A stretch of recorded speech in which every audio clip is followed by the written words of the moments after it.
جب یہ تذکرہ ہوا کہ یہ جو چندہ دیتے ہیں ان کو طعنہ زنی کرتے ہیں، تو پھر اللہ نے اس کے ساتھ ہی زکوٰۃ کے مصارف بیان کیے ہیں۔ زکوٰۃ کس کو دینی ہے؟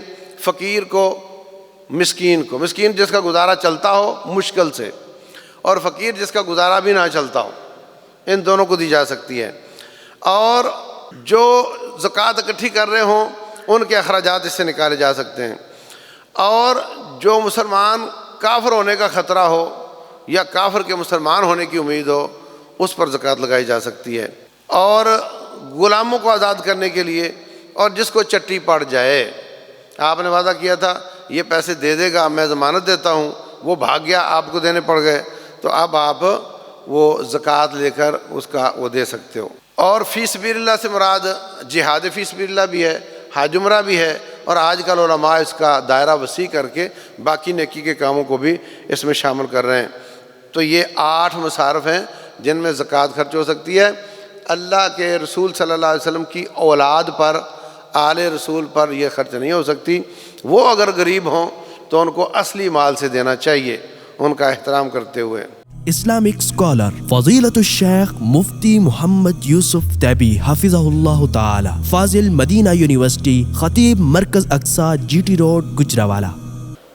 سورہ الانفال کا کچھ حصہ باقی ہے، اس میں جو بڑا موضوع تھا وہ غزوہ بدر تھا۔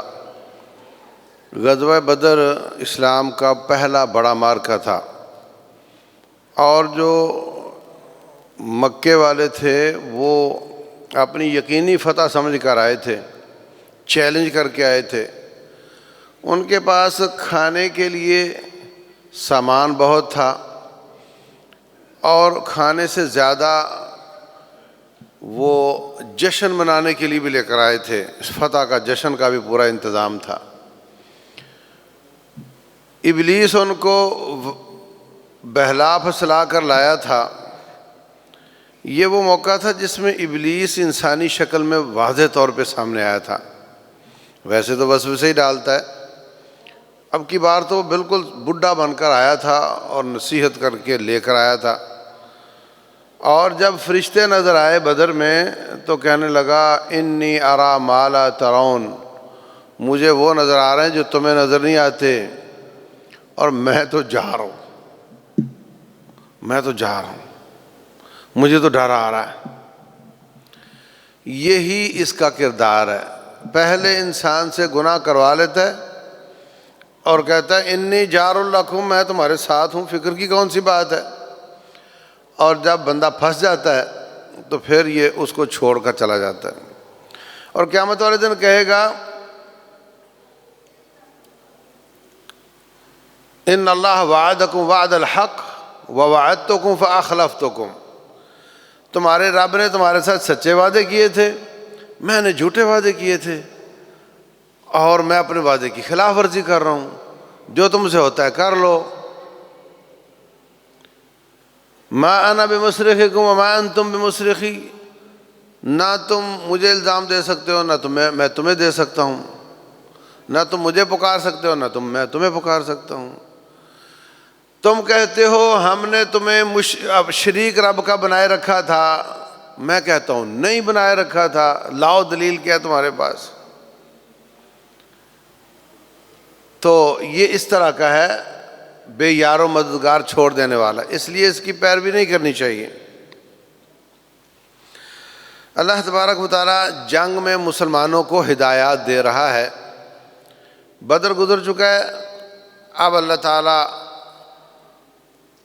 جو اس میں انسان جب بھی کوئی مارکا ہوتا ہے، حتیٰ کہ کوئی جلسہ بھی ہوتا ہے، کانفرنس ہوتی ہے، تو انسان سوچتا ہے کیا کمزوری رہ گئی، تو اللہ تعالیٰ فرماتے ہیں اذا لقیتم الذین کفروا اذا لقیتم فئة فاثبتوا واذکروا اللہ کثیرا، جب دشمن سے مڈ بھیڑ ہو تو ایک تو ڈٹ جایا کرو، اور دوسرا اللہ کو بہت یاد کیا کرو۔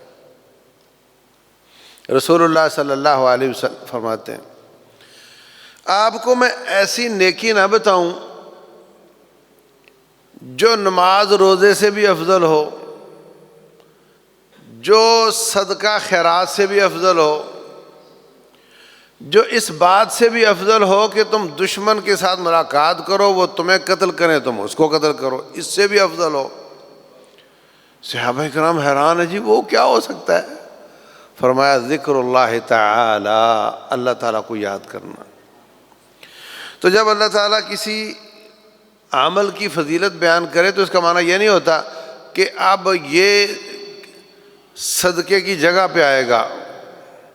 مثلا ایک غریب مر رہا ہو بھوک سے، اور آپ کہو جی میں تو تسبیح پھیر رہا ہوں اور میری تسبیح تجھ پہ صدقہ کرنے سے افضل ہے، ہاں، یہ معنی نہیں ہوتا کہ دشمن حملہ آور ہو اور میں جواب نہ دوں اس لیے کہ میں تو تسبیح پھیر رہا ہوں، اور حدیث میں آتا ہے کہ قتال سے سبحان اللہ افضل ہے، یہ نہیں ہوتا۔ انجن ہے نا گاڑی کا، پوری گاڑی ہے، اس میں آپ کہہ سکتے ہیں کہ مین کردار انجن کا ہے، لیکن انجن ٹائروں کی جگہ پہ نہیں چل سکتا، ٹائروں کی جگہ پہ ٹائروں نہیں چلنا ہے، اور ٹائر پنکچر ہو گیا تو انجن کا کوئی فائدہ نہیں رہ جانا۔ تو یہ پوری شریعت اسلامیہ ہے، اس میں اہمیت، افضلیت، ثواب وہ الگ چیز ہے کہ اللہ کے ذکر کا بہت ثواب ہے، جہاد فی سبیل اللہ کے بڑے فضائل ہیں، مگر جہاد کی جگہ پر جہاد ہی ہوگا۔ مثال کے طور پر جو شخص پیدل آتا ہے، وضو کر کے آتا ہے، اور وہ مسجد قباء میں 2 نفل پڑھتا ہے، تو اس کو رمضان میں عمرے کا ثواب ملتا ہے، اور رمضان میں عمرے کا ثواب حج جتنا ہوتا ہے۔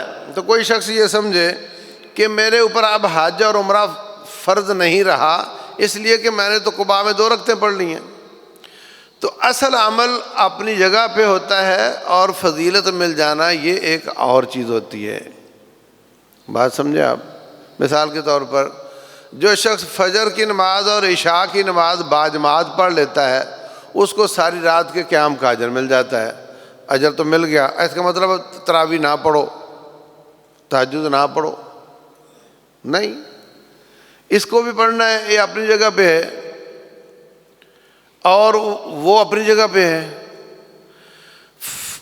فاتحہ کی بڑی اہمیت ہے، قل هو اللہ احد سورت کی بڑی اہمیت ہے، یہ 10 پاروں کے برابر ہے، تو اس کا مطلب ہے کہ 3 دفعہ قل هو اللہ پڑھ لو، قرآن کو چھوڑ دو، نہیں، اجر مل جانا اور چیز ہے اور عمل مل جانا اور چیز ہے۔ عمل اپنی جگہ پہ اہم رہتا ہے۔ تو بہر صورت اللہ تعالیٰ نے یہاں پر ایک تو فرمایا کہ ڈٹ جایا کرو، دوسرا فرمایا کہ اللہ کو یاد کیا کرو، اور اس کے بعد فرمایا اللہ اس کے رسول کی یعنی آج کے امیر کی بھی طاعت کرو، آپس میں تنازع نہ کرو، پھر تم کمزور ہو جاؤ گے، ناکام ہو جاؤ گے، تمہاری ہوا اکھڑ جائے گی۔ آپس میں ایک جان ہو جاؤ، اختلافات کو مٹانے کی کوشش کرو، ایک دوسرے کو معاف کرو اور تنازع کھڑا نہ کرو۔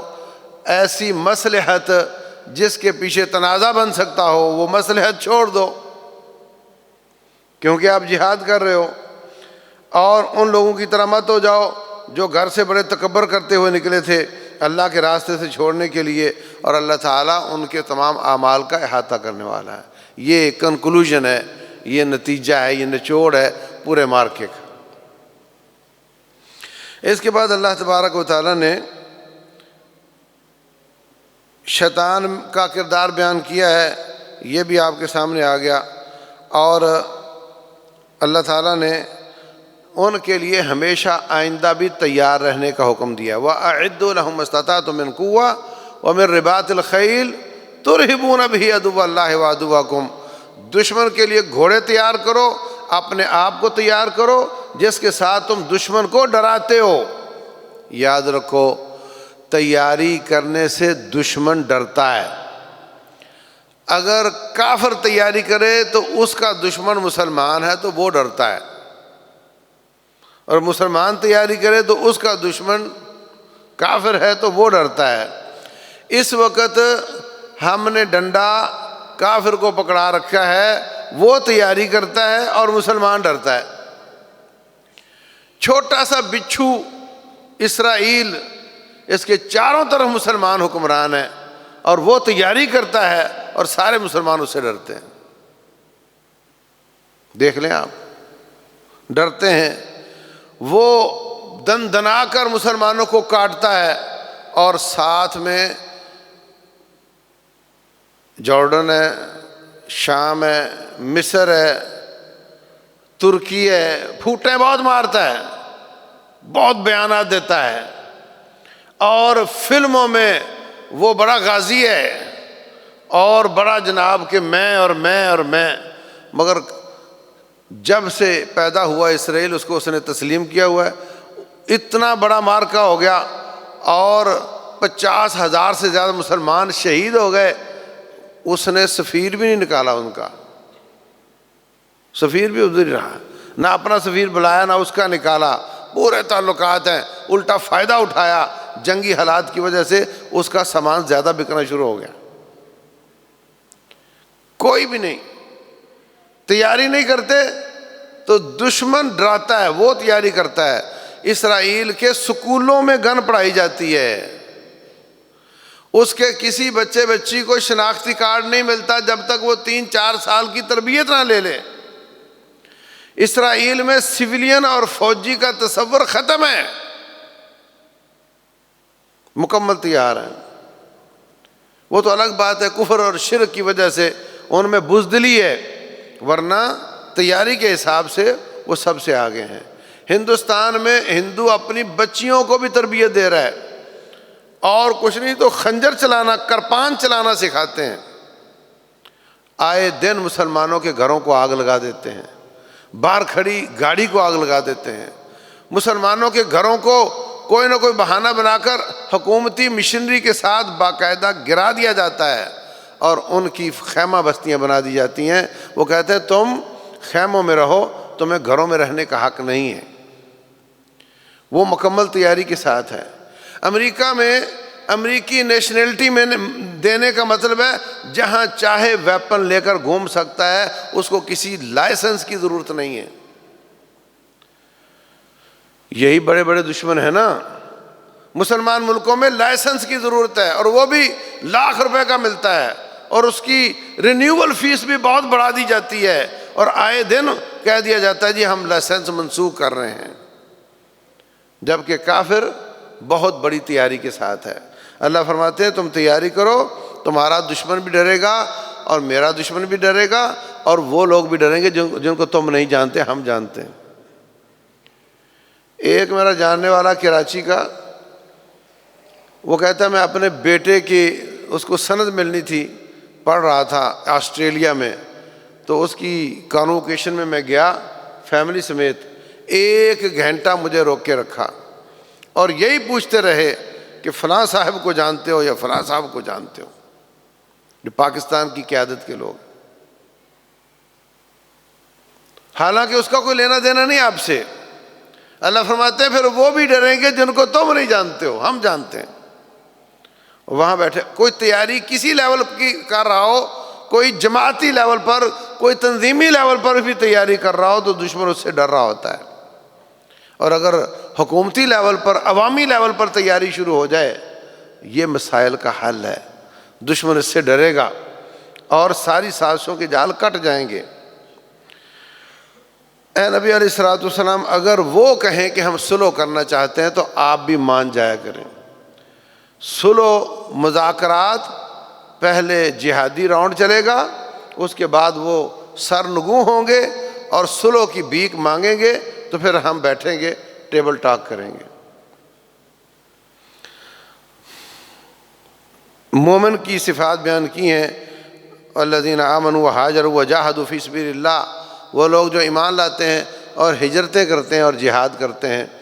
ہجرت تب کی جاتی ہے جب آپ اپنے علاقے میں اسلام پر عمل نہ کر سکتے ہوں، ورنہ ضرورت نہیں ہوتی۔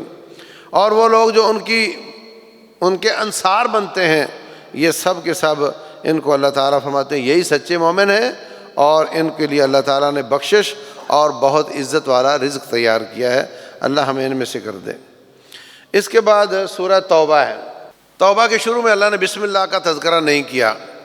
مفسرین کہتے ہیں شاید اس کی وجہ یہ کہ توبہ کا اور انفال کا موضوع ایک ہے، دونوں کا موضوع جہاد فی سبیل اللہ ہے، تو بیچ میں فرق نہیں ڈالا گیا۔ بہر صورت اس کے شروع میں بسم اللہ نہیں ہے۔ توبہ کا معنی توبہ کرنا، گناہ سے توبہ کرنا۔ اس میں ایک قصہ آئے گا جس میں اللہ نے گناہ سے توبہ قبول فرمائی۔ اس کے شروع میں اللہ تبارک و تعالیٰ نے براءۃ من اللہ ورسولہ الی الذین عاہدتم من المشرکین، مشرکوں کے ساتھ جو معاہدے تھے اس سے اعلان براءت ہے۔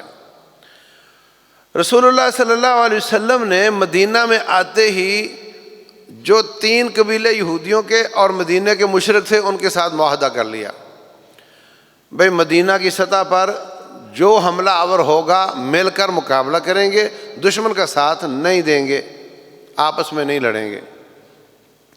حالانکہ یہودیوں کو تو کسی سے خطرہ نہیں تھا کہ ان پہ حملہ ہوگا، خطرہ کس کو تھا؟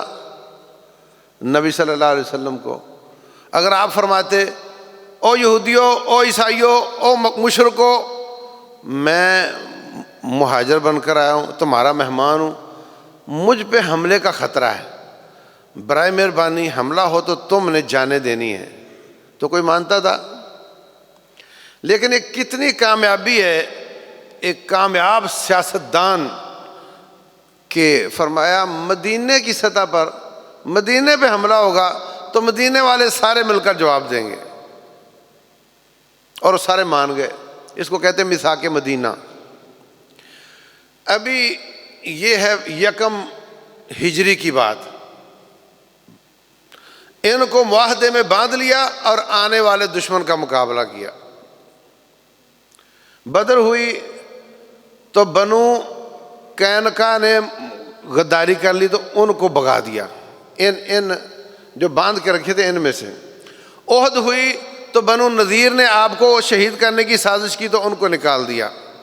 احزاب ہوئی تو احزاب کا ہوسٹ ہی بنو قریظہ تھا تو ان کو قتل کر دیا۔ تو ایک ادھر ایک ادھر ایک ادھر، ایک مار کا ان کا، ایک ان کا، ایک ان کا، ایک ان کا، دشمن کو سر پر سوار نہیں ہونے دیا۔ یہ آپ کی کامیاب سیاست ہے۔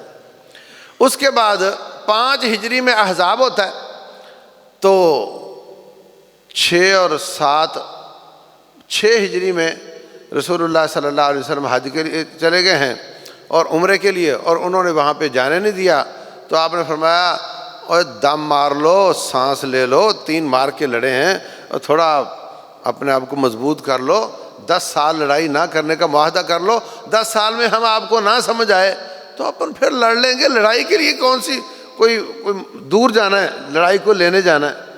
تو پہلے تو وہ نہیں مانے، آخر مان گئے تو صلح حدیبیہ ہو گیا ان کے ساتھ کہ آپس میں نہیں لڑیں گے۔ اب معاہدہ ہو گیا، آنا جانا شروع ہو گئے۔ یہ 6 ہجری کی بات ہے۔ 8 ہجری میں انہوں نے کیا کیا، معاہدہ توڑ دیا، تو نبی صلی اللہ علیہ وسلم نے ان کے ساتھ مار کا لڑا، مکہ فتح کر لیا، مکہ فتح ہو گیا۔ لیکن ابھی تک وہ معاہدے توڑتے اور غداریاں کرتے تھے، مسلمان اپنے معاہدے پر قائم تھے۔ تو 9 ہجری کو نبی صلی اللہ علیہ وسلم نے حضرت ابوبکر صدیق کو رضی اللہ عنہ حج کا امیر بنا کر بھیجا، اور پیچھے سے حضرت علی کو یہ آیات دے کر بھیجا کہ جاؤ جا کر کے حج کے موقع پر اعلان کر دو کہ آج کے بعد 4 مہینے ہیں۔ غداری تب ہوتی ہے جب دشمن سمجھ رہا، ہمارے بارے میں سمجھ رہا ہو کہ ہمارا معاہدہ ہے، ہمیں کچھ نہیں کہے گا، اچانک مارنا شروع کر دو تو یہ غداری ہوتی ہے۔ لیکن اگر آپ پہلے 4 مہینے بتا دیں کہ آج کے بعد معاہدہ ختم ہے تو پھر معاہدہ ٹوٹتا نہیں، ختم ہوتا ہے۔ تو آپ نے فرمایا 4 مہینے تک ہم آپ پر حملہ نہیں کریں گے، معاہدہ 4 مہینے کے بعد ہمارا ختم ہو جائے گا۔ اتنی مہلت دے کر، اب دیکھیں نا کوئی نوکر ہوتا ہے، کوئی نوکری پر ہوتا ہے، اس کو آپ اچانک کہو چل نکل جا، مشکل ہوتی ہے۔ اگر کہو اگلے مہینے نہیں آنا تو آسانی ہو جاتی ہے، 1 مہینے کا ٹائم مل جاتا ہے۔ تو آپ نے 4 مہینے کا ٹائم دے کر ان تمام معاہدوں کو ختم کر دیا۔ تو اس طریقے سے اس علاقے میں 0 سے شروع ہو کر پورے علاقے پر اسلام غالب آ گیا۔ تو یہ ابتدائی آیات اس معنی کی ہیں، اور اس کے بعد یہ بھی اعلان کر دیا کہ کوئی برہنہ طواف نہیں کرے گا، اور یہ بھی اعلان کر دیا کہ مشرک مکہ میں نہیں آ سکیں گے، اور اس کو پاک کر دیا گیا۔ اس کے بعد اللہ تبارک و تعالیٰ نے یہ جو 4 مہینوں کی بات کی ہے، تو مہینوں کی مناسبت سے یہ آیت نازل کی کہ اللہ تبارک و تعالیٰ نے 12 مہینوں کا سال بنایا ہے، ان میں سے 4 حرمت والے ہیں۔ اسلام آنے سے پہلے بھی یہ تھے، مگر وہ کیا کرتے؟ اچھا وہ ہیں کیا؟ حج کی نسبت سے یہ ہوتے تھے، دور دراز سے آنا ہوتا تھا، تو 1 مہینہ حج کے لیے آنے کا، ایک حج کا مہینہ اور ایک واپس جانے کا۔ تو حج سے پہلے کون سا ہے؟ ذی القعدہ، اور اگلا ذی الحجہ اور اگلا محرم، یہ 3 حرمت والے مہینے ہیں۔ مطلب ان میں کسی نے کوئی بھی دشمنی ہو، باپ کا قاتل بھی نظر آ جائے نا، اس کو نہیں کچھ کہنا، یہ معاہدہ تھا۔ اور عمرہ ہوتا تھا سال کے دوران، تو وہ 6 مہینے بعد رجب کا مہینہ تھا، جو پہلے بھی طے تھا کہ یہ حرمت والا مہینہ ہے۔ تو جتنی تجارت ہوتی تھی وہ ان حرمت والے مہینوں میں ہوتی تھی، کیونکہ باقی مہینوں میں کوئی پتہ نہیں کب کون کس پر حملہ کر دے، تو عزت جان مال محفوظ نہیں تھا، تو یہ 4 مہینوں میں سارے کام ہوتے تھے۔ اب مکہ یہ جو کافر تھے کیا کرتے؟ اگر ذی الحجہ میں لڑائی کا موڈ ہو رہا ہے تو کہتے ہم یہ محرم میں لڑائی کر لیتے ہیں، اور محرم کسی اور مہینے کو قرار دے دیں گے، ہم کہیں گے جی سفر محرم ہے ہمارا۔ تو اللہ تعالیٰ نے ان آیات میں اس کی نفی فرمائی، پھر تو فائدہ ہی کوئی نہیں ہے نا، آپ تجارت کرنے نکلے، پتہ نہیں اگلے قبیلے کا محرم کون سا ہے، تو فائدہ ہی کچھ نہ ہوا۔ اس لیے فرمایا کہ انما النسیء زیادۃ فی الکفر، یہ جو تم ان 4 مہینوں کو ہلا دیتے ہو نا، لیٹ کر دیتے ہو، یہ کفر میں اضافہ ہے، یہ جائز نہیں۔ آج کے بعد یہ 4 مہینے فکس ہیں، اور ان میں کوئی کسی سے لڑائی نہیں کرے گا، یہ حرمت والے مہینے ہیں۔ تو ان مہینوں میں اگر پہلے سے لڑائی ہو، اس کا دفاع کرنا تو جائز ہے، جیسے افغانستان میں 20 سال لڑائی چلی، لیکن ان مہینوں میں حملہ کرنا جائز نہیں ہے، نیا مار کا شروع نہیں کیا جا سکتا۔ اللہ تبارک و تعالیٰ اس کے بعد قتال کی اہمیت اور فضیلت بیان کر رہے ہیں۔ ان سے قتال کرو، اللہ ان کو تمہارے ہاتھوں سے عذاب دینا چاہتا ہے، لڑائی کرو ان سے، اور ان کو ذلیل کرنا چاہتا ہے، اللہ تمہاری مدد کرنا چاہتا ہے، اللہ تمہارے سینے ٹھنڈے کرنا چاہتا ہے، ان سے لڑائی کرو، اور ان کے دلوں کا غضب نکالنا چاہتا ہے۔ اس لیے مسلمانوں کمزور نہ پڑو، بلکہ آگے بڑھ کر ان پر حملہ کرو۔ وہ کچھ لوگ سمجھتے تھے کہ ہم حرم میں بیٹھے حاجیوں کی خدمت کریں اور ان کو پانی پلائیں تو جہاد میں جانے کی ضرورت نہیں۔ اللہ فرماتے ہیں اجعلتم سقایۃ الحاج وعمارۃ المسجد الحرام کمن آمن باللہ والیوم الآخر وجاہد فی سبیل اللہ، کیا تم نے بیت اللہ کو بنانا اور حاجیوں کی خدمت کرنا اس کو جہاد کے برابر سمجھ لیا ہے؟ یہ بالکل اس کے برابر نہیں ہے۔ اور آپ دیکھتے ہیں کہ صحابہ کرام میں بہت کم صحابہ کرام کی قبریں حرمین میں ہیں، اکثر کی قبریں دور دراز جا کر کے مارکوں میں اور وہاں پہ شہادتیں ہوئی ہیں۔ اللہ تعالیٰ ایک اور انداز سے سمجھاتے ہیں، یا ایھا الذین آمنوا لا تتخذوا آباءکم واخوانکم اولیاء ان استحبوا الکفر علی الایمان۔ بدر میں کیا ہوا تھا؟ میں نے بتایا تھا کہ وہ مکے والے رشتہ دار تھے، وہ کہتے تھے مجھے پکڑ لو ورنہ کوئی مار جائے گا، تو وہ پکڑ لیتے تھے بچانے کے لیے۔ تو اللہ فرماتے ہیں اگر وہ کفر پر ہیں تو ان سے محبت نہ کرو، ان سے محبت آپ کی جائز نہیں ہے۔ وَمَن يَتَوَلَّهُم مِّنكُمْ فَأُولَٰئِكَ هُمُ الظَّالِمُونَ، اگر کوئی ان سے دوستی لگائے گا کفر کے باوجود، خیر خواہی اور چیز ہے، دوستی محبت اور چیز ہے، تو وہ ظالم ہوگا۔ ایک نبی صلی اللہ علیہ وسلم ان سے کہہ دیجئے اگر تمہارے باپ، تمہارے بیٹے، تمہارے بھائی بیویاں، قبیلے، مال، تجارت اور تمہارے گھر بار، کوٹھیاں، بنگلے، یہ سارے احب الیکم من اللہ ورسولہ، اللہ اس کے رسول سے زیادہ پسندیدہ ہوں اور جہاد سے زیادہ پسندیدہ ہوں، جہاد باہر کھینچے اور بنگلہ اندر کھینچے اور تم اندر چلے جاؤ، تو فرمایا پھر اللہ کے عذاب کا انتظار کرو۔ ان چیزوں کی محبت اللہ اس کے رسول سے محبت کے سے زیادہ بالکل نہیں ہونی چاہیے۔ اللہ تعالیٰ اس کی نفی فرماتا ہے۔ تو ابھی تک جو جہاد چل رہا تھا وہ تو چل رہا تھا مکے والوں کے ساتھ، بدر کا واقعہ ہوا ہے۔ اس کے بعد اگر یہ معاہدہ توڑیں یہود و نصارہ تو ان سے بھی جہاد ہوگا۔ فرمایا قاتل الذین لا یؤمنون باللہ ولا بالیوم الآخر ولا یحرمون ما حرم اللہ ورسولہ ولا یدینون دین الحق، جو اللہ اور اس کے رسول کی حرام کو حرام نہیں سمجھتے، جو سچے دین کو دین نہیں مانتے، ان سے لڑائی کرو۔ من الذین اوتوا الکتاب حتی یعطوا الجزیۃ عن ید وہم صاغرون، یہاں تک کہ وہ جزیہ لا کر پیش کریں۔ 3 آپشن ہوتے تھے، دشمن کے اوپر چڑھ گئے، فجر کے وقت فجر سے پہلے پہنچ گئے، نماز پڑھی، دشمن کو سرپرائز دیا، اور ان کو 3 آپشن دیتے تھے۔ نمبر 1، مسلمان ہو جاؤ، ایز اٹ از رہو گے، جو کچھ تمہارا ہے تمہارا ہی رہے گا، حکومت مسلمانوں کی ہو جائے گی۔ نہیں مانتے تو پھر ہماری حکومت ہوگی اور تم اپنی زندگی کا ٹیکس دو گے، اپنی حفاظت کے پیسے دو گے، اس کو جزیہ کہتے ہیں۔ اگر یہ بھی نہیں مانتے تو پھر لڑائی ہوگی۔ یہ 3 آپشن ہوتے تھے۔ اس لیے لا اکراہ فی الدین، دین میں داخل کرنے کے لیے جبر نہیں ہے۔ تیسرا آپشن موجود ہے کہ تم پیسے دے کر زندہ رہ سکتے ہو۔ تو وہ زندہ رہنے کے لیے ٹیکس دیتے تھے، اور آج ہم زندہ رہنے کے لیے ٹیکس دیتے ہیں۔ ہر کافر آتا ہے، IMF آتی ہے، ورلڈ بینک آتا ہے، ایک ہی بات، ان پر ٹیکس زیادہ کرو، ان پر ٹیکس زیادہ کرو۔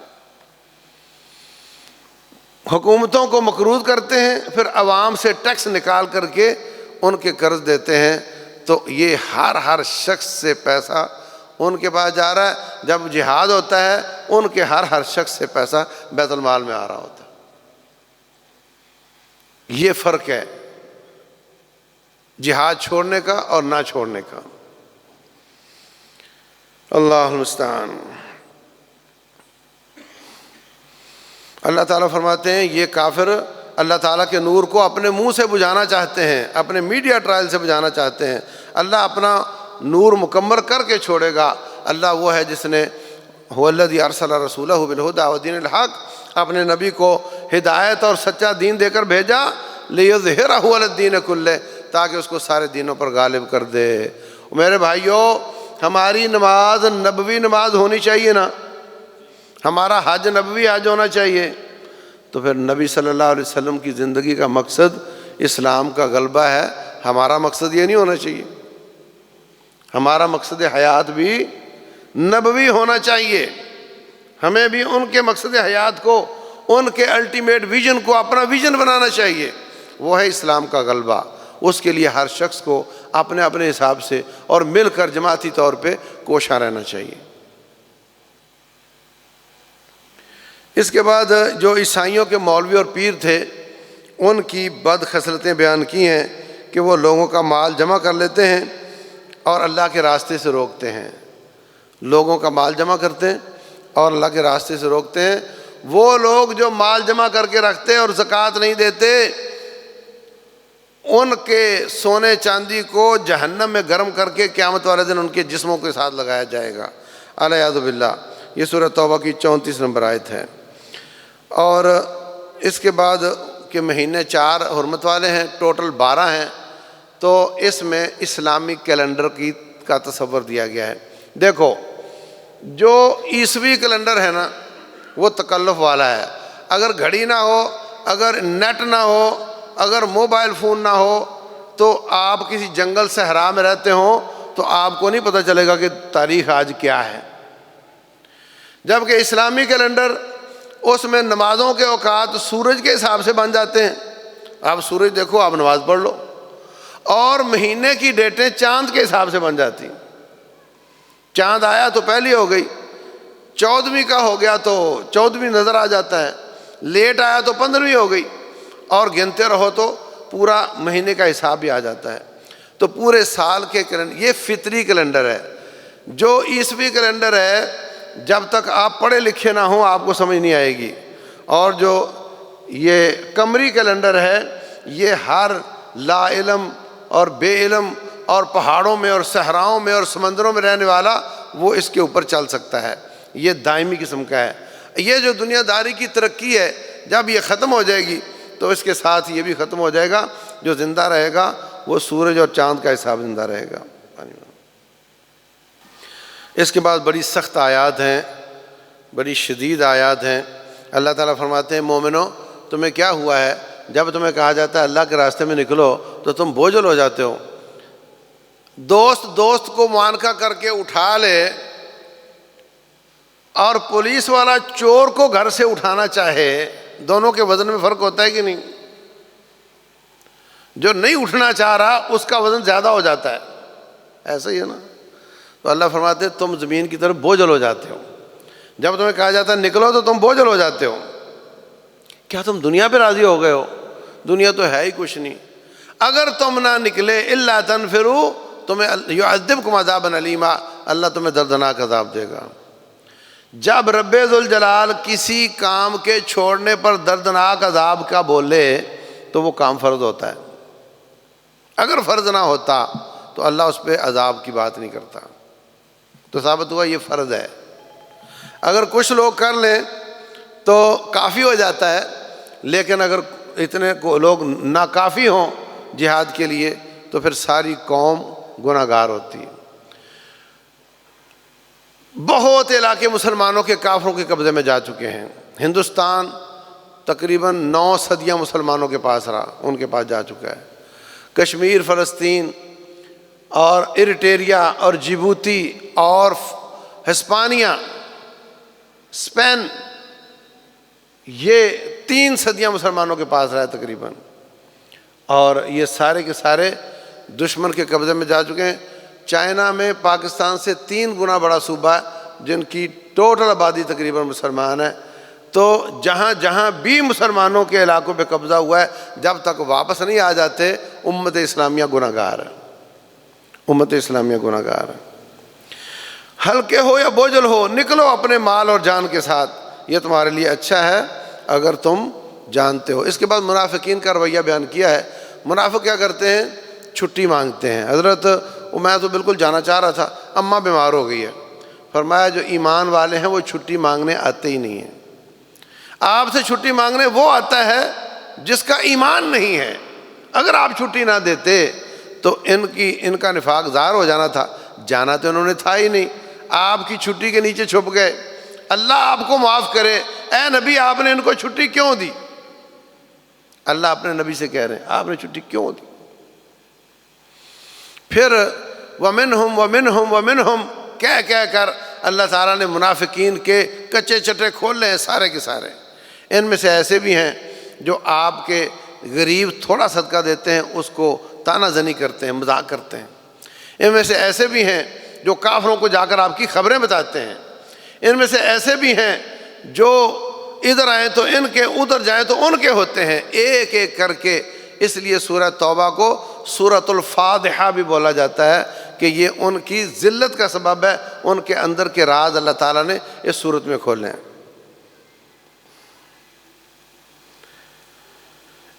تو جب یہ تذکرہ ہوا کہ یہ جو چندہ دیتے ہیں ان کو تانا زنی کرتے ہیں تو پھر اللہ نے اس کے ساتھ ہی زکوٰۃ کے مصارف بیان کیے ہیں۔ زکوٰۃ کس کو دینی ہے؟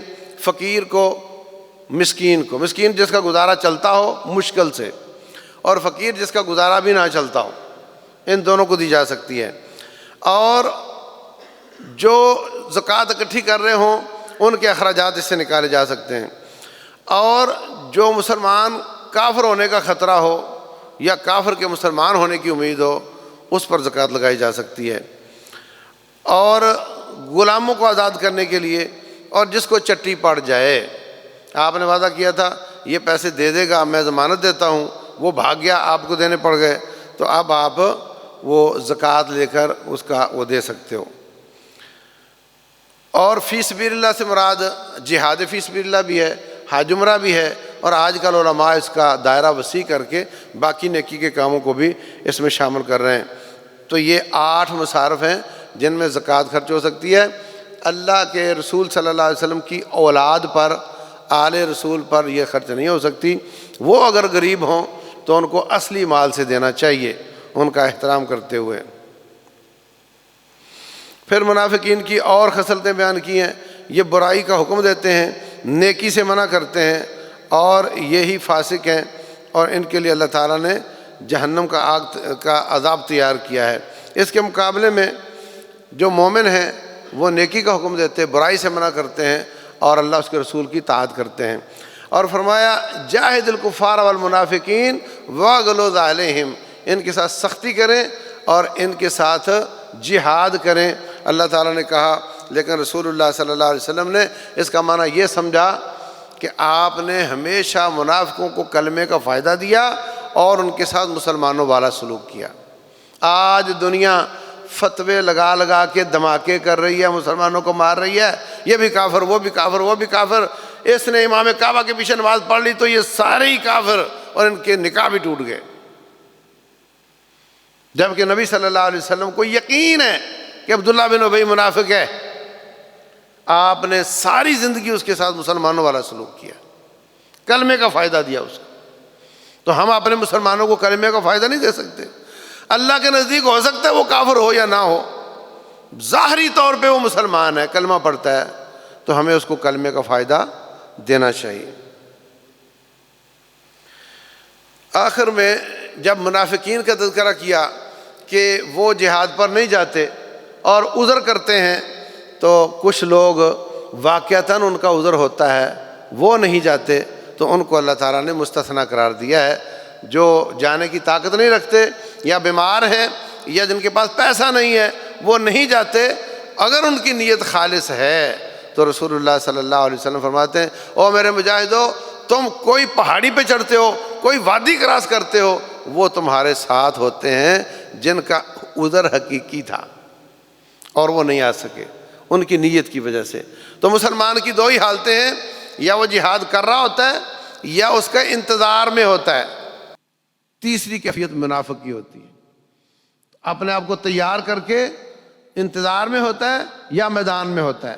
رسول اللہ صلی اللہ علیہ وسلم فرماتے ہیں، من لم یغزو، جو جہاد نہیں کرتا، ولم یحدث نفسہ بہ، یا اس کا عزم نہیں رکھتا، مات علی شعبۃ من النفاق، موت آئے گی تو نفاق کے کسی حصے پر آئے گی، والعیاذ باللہ۔ تو اس لیے نفاق سے بچنے کے لیے اپنے جسم کو مضبوط رکھو، واقشہ کیا کرو، نیت پختہ رکھو کہ اگر مجھے کسی وقت بھی، دیکھو عراقیوں کو کیا پتا تھا، وہ تو سونے کا چمچ لے کر پیدا ہوتے تھے، سعودیہ سے کوئی 15-20 گنا اچھی کرنسی تھی ان کی، ریال سے کوئی 15-20 گنا اچھی کرنسی تھی عراق کی، ان کو کیا کیا ان کے حالات ہو گئے، کیا پتا تھا ایسے ہو جانا ہے۔ تو حالات بدلتے ہوئے پتہ نہیں چلتا، اس لیے اپنے آپ کو تیار رکھنا چاہیے، اپنی قوم کی خدمت کے لیے، اپنے ملک کی حفاظت کے لیے، اسلام کی حفاظت کے لیے۔ یہ خلاصہ ہے اس صورت کے مضامین کا۔ اللہ تبارک و تعالی سمجھنے اور عمل کرنے کی توفیق عطا فرمائے۔